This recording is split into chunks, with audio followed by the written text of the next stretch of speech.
কথাকে মানুষ খেকো গাছ আঁকড়ে ধরে। বিস্তারিত জানতে সম্পূর্ণ ভিডিও লাইক দিয়ে দেখতে থাকুন। অগ্নির সাথে কথার বাবা দেখা করে বলে কথার জন্মদিনের দিন কথার সাথে দেখা করিয়ে দিতে। তখন অগ্নি আপত্তি জানালে বাসু গুরুজি বলে, একবার দেখা করিয়ে দাও, আমি সব ভুল বোঝাবুঝি মিটিয়ে নেব। তখন অগ্নি আর আপত্তি জানায় না, বরং কথাকে বারবার বলার চেষ্টা করে কথার বাবা ফিরে এসেছে। এমনকি মা আনন্দের সামনে অগ্নি কথাকে বলে, তোর কি বাবার জন্য মন খারাপ করছে?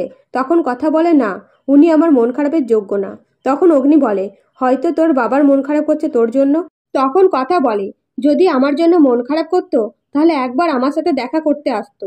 এরপরে কথার জন্মদিন পালনের জন্য গৃহবাড়ি ভালোভাবে সাজিয়ে তোলে কায়দা কানুন। এমনকি কথার মেকওভার করে দেয় অন্না। এদিকে অগ্নি গাছের থিম নিয়ে কেক তৈরি করে নিয়ে এলে কর্তাদিদা বলে, দেখেছেন কর্তামশাই, আমার দাদুভাই কেমন সুন্দর আয়োজন করেছে কথা মায়ের জন্য। তৎক্ষণাৎ কেক কাটার জন্য কথাকে নিয়ে আসতে বলে অঙ্কিত। তখন অগ্নি নিজে যায় কথাকে আনতে কেক কাটার জন্য, এবং কেক কাটা সম্পূর্ণ হলে সবাই এক এক করে নাচ করে। অগ্নি কথার জন্য গানও করার পরে মনে মনে বলে, কথা, তোর বাবা আসবে আজকে, সেটা তো তোকে বলার সুযোগই পেলাম না। অন্যদিকে রিচা কথার বাবাকে বন্দি করে এবং কাকাইকে বাসু গুড়িজি সাজিয়ে কথাদের বাড়িতে পাঠাবার পরিকল্পনা করে।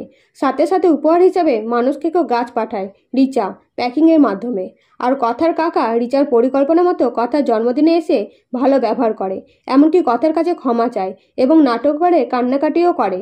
তখন কথা দুর্বল হয়ে পড়ে এবং ক্ষমা করে দেয়। তখনই কথার কাকা উপহারটা খুলতে বলে কথাকে, আর মনে মনে বলে, এই উপহার তোমার জীবনের শেষ উপহার। এদিকে কথা খুশি মনে উপহার খোলে, আর যে খোলা হয় মানুষ খেকো গাছ কথাকে জড়িয়ে ধরতে যায়। তখন অগ্নি কথাকে বাঁচাতে গেলে কথা বলে, পাচক মশাই, আপনি সরে যান, এটা মানুষ খেকো গাছ।